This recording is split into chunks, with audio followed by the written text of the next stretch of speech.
अस्सलाम वालेकुम dear friends. आज सेनेट के ऊपर बात करेंगे। देखेंगे कि सेनेट जो है वो एक आम आदमी को किस तरह से रिप्रेजेंट करती है।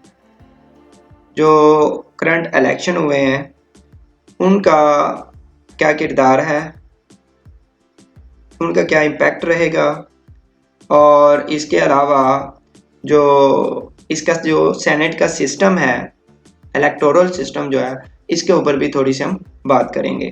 तो चलते हैं पहले हम इसकी वेबसाइट के ऊपर। तो ये मैंने ओपन की हुई है सेनेट ऑफ पाकिस्तान, ये इसकी वेबसाइट है।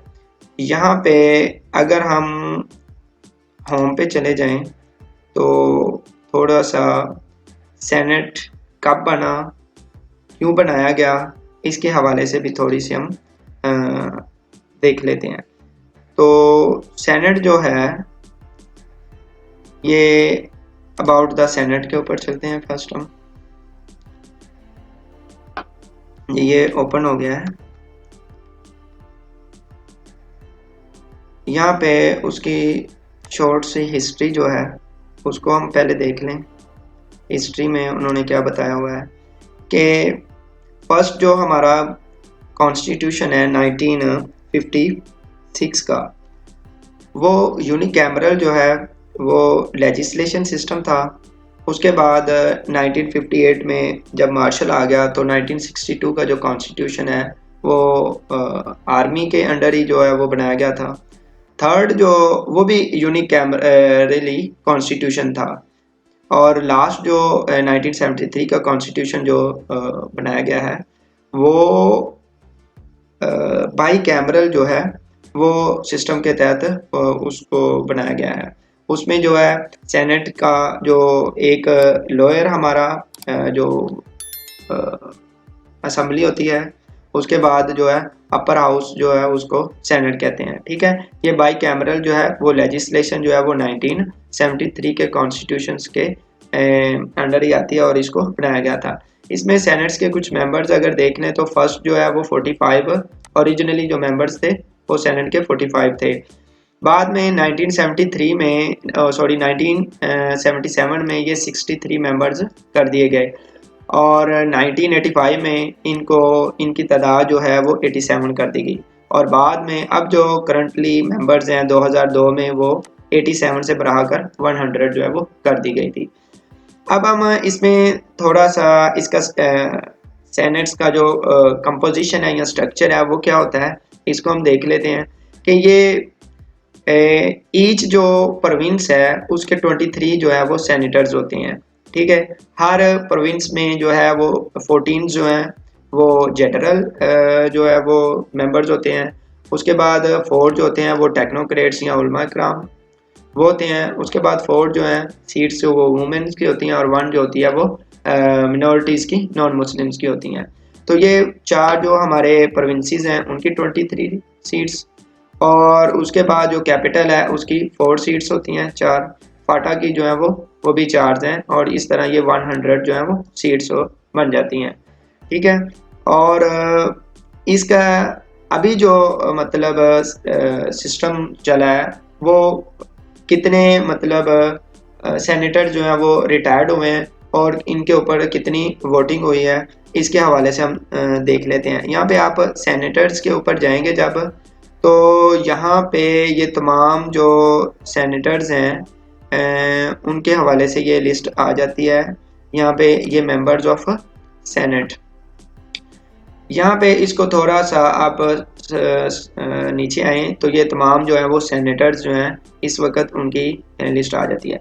यहाँ पे हम सॉर्ट आउट कर लेते हैं कुछ कि हमें कौन से सेनेटर्स जो हैं इस वक्त कौन से रिटायर्ड हैं। ये मार्च 2015 के जो सेनेटर्स थे जो सेनेट मुंतखब हुए थे, ये मार्च 2021 में ये जितने भी उस वक्त 6 ईयर के लिए अपॉइंट हुए थे उनकी रिटायरमेंट जो है वो टाइम आया और उसी के ऊपर जो है वो अभी सेनेट का जो इलेक्शन हुआ है। तो इसमें हम तमाम जो है वो सेनेटर्स देखते हैं कि ये कितने सेनेटर्स हैं 2021 वाले जो रिटायर्ड इस वक्त हो रहे थे।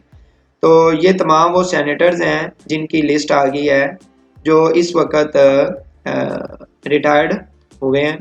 और इनकी जो सीट्स हैं वो खाली हुई हैं और दोबारा इनके ऊपर इलेक्शन हुए हैं।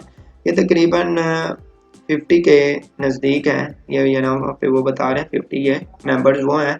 इनमें सारे शामिल हैं, टेक्नोक्रेट्स भी, जनरल भी, वुमेन्स भी और दूसरे जो मिनॉरिटीज कोटा जो हैं वो भी शामिल हैं। ये इसके तमाम जो हैं ये 50 जो सेनेटर्स हैं, 48 के ऊपर जो इलेक्शन हुआ है, बाकी दो जो है वो जो हमारे होते हैं मिनॉरिटीज़ वगैरह वो डिफरेंट है थोड़े से। तो ये जो डिफरेंट इलेक्शंस हुए हैं उस हवाले से अभी हम देख लेते हैं। एक छोटा सा और एनालिसिस है जो मैंने किया हुआ है, जो मैं आपके साथ शेयर करता हूँ। ये है इस्लामाबाद जो में इस वक्त रिटायर्ड हुए हैं, वो 2 सेनेटर्स की सीट्स जो हैं वो इस वक्त खाली थी। सिंध के 11, KPK के 12, बलूचिस्तान के भी 12 और पंजाब के 11, ये 48 बनते हैं। ये एक ग्राफ भी मैंने साथ बनाया हुआ है, इस्लामाबाद, सिंध, KPK, बलूचिस्तान और पंजाब के कितने कितने सेनेटर जो हैं वो इस वक्त रिटायर्ड हुए हैं।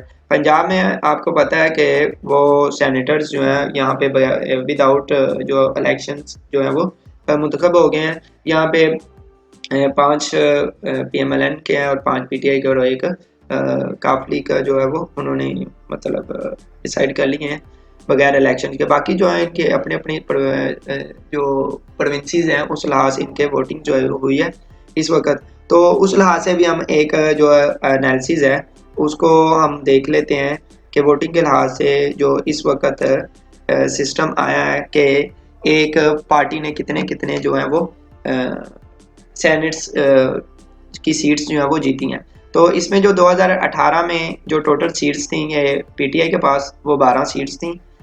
जो इनके रिटायर्ड हुए हैं वो 5 जो हैं वो सेनेटर्स इस वक्त रिटायर्ड हुए हैं और इन्होंने जो जनरल्स, वुमेन, टेक्नोक्रेट्स और मिनॉरिटी कोटे में कितने टोटल 18 सीट्स जो हैं वो इस वक्त हासिल की हैं।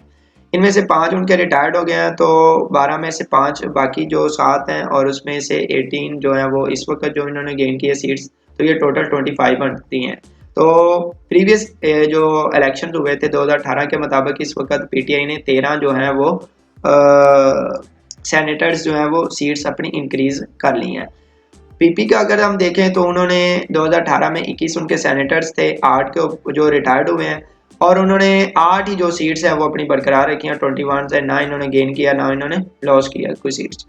PMLN का अगर हम देख लें तो उसका जो सीन है वो 29 थे टोटल सेनेटर्स 2018 में जब इलेक्शन हुआ था। 16 जो इनके रिटायर्ड हुए हैं और 5 इन्होंने इस वक्त जो है वो सीट्स ऑब्टेन की हासिल की हैं और जिनके ऊपर ये जीते हैं और 18 जो हैं वो इस वक्त टोटल इनके पास रह जाती हैं और 11 सीटें जो हैं सेनेट्स की वो इनकी कम हो गई हैं जो कि PTI की तरफ ही ऑब्वियसली चली गई हैं। और ये डिफरेंस दूसरी जो पार्टीज़ हैं उनका भी एक नीचे स्ट्रक्चर दिया गया है कि कितनी कितनी उन्होंने सीट्स जो है वो ऑब्टेन की हैं और कितनी उनको उनको गिव अप करना पड़ी हैं अकॉर्डिंग टू वोटिंग सिस्टम।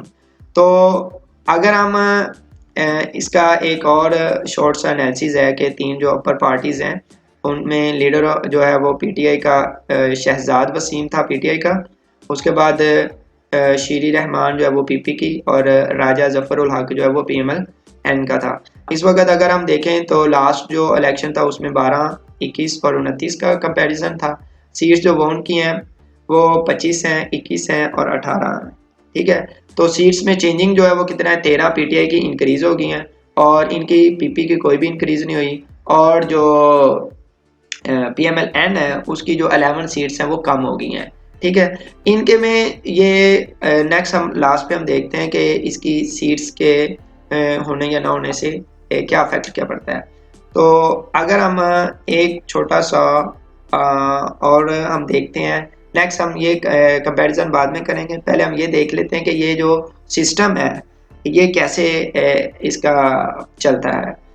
जो वोटिंग सिस्टम है उसका क्या सीन होता है सेनेट्स का। जो आम जनरल इलेक्शन होते हैं उसके बैलेट पेपर इस तरह के होते हैं, कैंडिडेट होते हैं, साथ उनकी पिक्चर्स जो उनके सिंबल्स होते हैं, जो उनके निशान होते हैं वो बने होते हैं, ठीक है। जो सेनेट का इलेक्शन होता है उसमें बैलेट पेपर क्या होता है कि कैंडिडेट A, B, C ये इनके नाम लिखे होते हैं और आगे उनकी प्रेफरेंस जो होती है वो हमने जो सेनेट्स होते हैं वो उन्होंने जो उनको वोट कास्ट करते हैं वो उन्होंने बतानी होती हैं। जैसे ये इसने C को 1 नंबर पे प्रायोरिटी दी हुई है, B को 3 नंबर पे, A को 2 नंबर पे और D को 4 नंबर पे। अच्छा, जब इनको प्रायोरिटीज दे दी जाती हैं, सभी वोट कास्ट हो जाते हैं, अगर हम किसी एक पर्टिकुलर असेंबली को देख लें या फेडरल को देख लें, तो उसके बाद होता क्या है, ये उसके लिए भी मैंने एक कंपैरिजन किया हुआ है, ये यहाँ पे है। मैं यहाँ पे आपको थोड़ा सा क्लियर कर देता हूँ कि इसमें क्या सीन होता है। फॉर एग्जांपल ये कैंडिडेट्स हैं A B C D, और इसमें मिनिमम रिक्वायर्ड जो वोट्स हैं, ये समझाने के लिए होता है, ये इसकी एक सिस्टम होता है इसकी कैलकुलेशन के लिए कि मिनिमम रिक्वायर्ड वोट कितनी है। तो उसमें अगर एक्चुअल जो वोट हैं वो जो कास्ट हुए हैं A को जो पड़े हैं वो हैं 15, जो इसको मिनिमम रिक्वायर्ड थे वो कितने थे, 10 रिक्वायर्ड थे। अच्छा, यहाँ पे जो एक सिस्टम चलता है इसको कहते हैं सिंगल ट्रांसफरेबल वोट सिस्टम होता है, जिसके थ्रू ये 10 सेनेटर्स के जो वोट्स होते हैं वो कास्ट किए जाते हैं। ये मैं बताता हूँ आगे वो कैसे सीन होता है। अब इसको मिनिमम रिक्वायर्ड वोट कितने थे जीतने के लिए, 10 चाहिए थे। अब इसके पास एक्स्ट्रा कितने वोट हैं, 5 वोट इसके पास एक्स्ट्रा है। अब ये 5 वोट जो है वो आगे नेक्स्ट पर्सन जो होगा उसको ट्रांसफर हो जाएंगे। फॉर एग्जाम्पल यहाँ पे मैंने ये बताया कि 9 इसके वोट पहले थे जो इसको पड़े हैं, उसके बाद 5 वोट जो फर्स्ट ए पर्स कैंडिडेट है उसके पास जो एक्स्ट्रा थे वो इसको पड़ गए। अब इसके टोटल कितने हो गए, 14 हो गए। अब इसके पास आगे कितने, इसको चाहिए कितने थे, 1 वोट चाहिए था, 10 रिक्वायर्ड थे, तो 10 इसके मुकम्मल हो गए, 1 इसमें ऐड हो गया, बाकी जो इसके पास एक्स्ट्रा कितने हैं, 4 हैं, जो वो 4 है वो नेक्स्ट जो कैंडिडेट है C उसको आ जाएंगे। 7 में अगर हम 4 ऐड करेंगे तो 11 बन जाएंगे। अब इसको मिनिमम रिक्वायर्ड कितने हैं जीतने के लिए, 10, तो एक इसका एक्स्ट्रा वोट है, ये एक्स्ट्रा वोट जो है वो आगे जो 4th नंबर पे D कैंडिडेट है उसको बढ़ जाएंगे। जैसे यहाँ पे 4 है और इसमें 1 ऐड हो गया तो यहाँ पे इसके 5th बन गए। ये है सिंगल ट्रांसफरेबल वोट सिस्टम कि यानी कि इसको प्रेफरेंस को जितने भी इसको मिनिमम रिक्वायर्ड थे फिर वो आगे जो है वो नेक्स्ट कैंडिडेट को जो है वो ट्रांसफर हो जाते हैं। और इसी तरह ये जो है ये ऊपर वाले 3 जो है ये मुंतखब हो गए, ये मिनिमम इसके जो है वो रिक्वायर्ड 10 थे तो इसके मुकम्मल नहीं हो गए, तो ये यहाँ पे मुंतखब नहीं होगा। ठीक हो गया, ये एक इसका सिस्टम था, थोड़ा सा जो मैंने बहुत ही सिंपल फॉर्म में एक्सप्लेन करने की कोशिश की है। अब हम आते हैं वापस यहाँ पे इस कंपैरिजन की तरफ कि अब यहाँ पे जो इस्लामाबाद की एक सीट थी जहाँ पे इलेक्शन हुआ है, वो वहाँ पे अब PTI जो है जो जनरल इलेक्शन हुआ है जहाँ पे यूसुफ रज़ा गिलानी और हफीज़ शेख का जो है वो कंपटीशन इनके दरमियान मुकाबला था और वहाँ पे यूसुफ रज़ा गिलानी जो है वो जीत गया है। तो अब इसका इम्पैक्ट यहाँ पे क्या होता है कि जब सेनेट में कोई चीज़ पास होनी होती है, PTI का जो मेन एम था कि पहले भी उनके पास मेजोरिटी तो थी नहीं, लेकिन अभी इनका ये सीन था कि ये नेक्स्ट इलेक्शन जो सेनेट के हो जाएंगे तो इनको जब लोअर हाउस में जब कोई भी बिल ये पास कर लेते हैं तो उसके बाद अपर हाउस में सेनेट से बिल पास होकर देन फिर इम्प्लीमेंट होता है। तो यहाँ पे अगर इनकी मेजोरिटी हो गई तो तभी ये बिल पास हो सकेगा, अदरवाइज बिल जो है वो पास नहीं होना। तो नेट शेल जो आप कह देंगे इनकी कोई भी पॉलिसी जो है वो आगे फर्दर काम नहीं कर सकेगी। तो जितनी भी फंडिंग है वो आप अपर सेनेट हाउस जो अपर हाउस जो है उसको अप्रूवल उसकी मस्ट होती है। अब यहाँ पे जो PDM जो है उन्होंने मुश्तरका अपना जो कैंडिडेट खड़ा किया था वो जीत गया। अब यहाँ पे इनको जो है वो यहाँ पे जो लीडर ऑफ द हाउस है वो यहाँ पे जो इनके जनरल इलेक्शंस जो थे यहाँ पे अब PTI जो है वो नो डाउट ओवरऑल तो इनके बन गए, लेकिन इस्लामाबाद के लिए जितने भी मतलब अप्रूवल्स और अदर चीज़ें रिक्वायर्ड होंगी उसके लिए वो इनको जनरल इलेक्शन जो था, जनरल सीट जो थी उस पर ऊपर जीतना इनका बहुत ज़रूरी था, जिसकी वजह से अब इनको ये होगा कोई भी पॉलिसी अगर ये लेकर आते हैं, कोई भी बजट कहीं पे यूज़ करना चाहते हैं, अगर ये लोअर हाउस से पास करवा भी लेते हैं तो अपर हाउस पे अगर ये पास करवाना चाहे तो उस वक्त ये पास नहीं हो सकेगा, क्योंकि फेडरल के इस वक्त एक सीट पे ये जीत गए वुमेन सीट पे ऊपर, लेकिन दूसरी जो सीट है जो जनरल सीट थी उसके ऊपर ये गेन नहीं कर सके। तो ये बेसिकली बनाया इसलिए गया था कि जो लोअर हाउस है ये मैं आपको एक छोटा सा एनालिसिस बता देता हूँ नेशनल असेंबली का। उसमें यह सीन होता है कि नेशनल असेंबली में मेजोरिटी जो दी जाती है, रिप्रेजेंटेशन जो दी जाती है, वो बेसिकली पब्लिक के ऊपर दी जाती है कि पॉपुलेशन वाइज, यानी कि जैसे पंजाब में अब जनरल्स के लिए 148 रिप्रेजेंटेशन है और टोटल अगर हम देखें तो 183 हैं। सिंध में 75 है, KPK में 43 हैं, 17 है बलूचिस्तान में, फाटा में 12 है और 2 जो हैं वो फेडरल में इसको रिप्रेजेंटेशन दी गई है।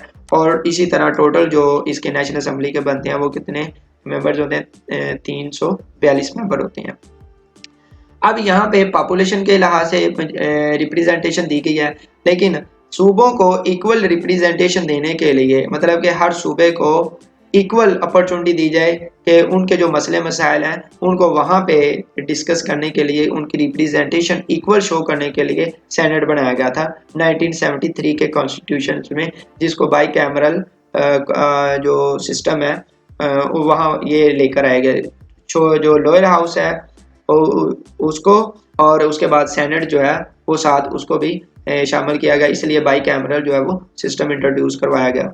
तो सेनेट में क्या होता है कि सेनेट में इनको इक्वल अपॉर्चुनिटी जो है वो दी जाती है। अब इक्वल अपॉर्चुनिटी देखें दी तो इसलिए जाती है कि ताकि सिंध का जो इशू है वो सिंध के जो सेनेटर्स हैं वो वहाँ पे डिस्कस करेंगे, कोई भी इश्यूज हैं उनके वहाँ पे वो लेकर डिस्कस की जाएगी और उनके ऊपर फर्दर जो है वो पॉलिसी वगैरह या रिकमेंडेशन जो भी है, बिल वगैरह जो भी कॉन्स्टिट्यूशन में अमेंडमेंट या अदर जितनी भी चीज़ें हैं वो की जाएंगी। अब अगर हम देखेंगे इक्वल रिप्रेजेंटेशन देने से क्या फ़ायदा हो गया। अब फ़ायदा अगर हम KPK को देख लें या बलूचिस्तान को देख लें तो बलूचिस्तान में देखें कि इक्वल रिप्रेजेंटेशन देने के बावजूद भी वो कितना को डेवलप हो गया है। और वो बैठे सेनेटर्स कहाँ पे हैं, इस्लामाबाद में बैठकर, और वो सभी प्रोविंसेस के जैसे सेनेटर्स हैं वहाँ पे बैठकर उनको रिप्रेजेंट कर रहे हैं।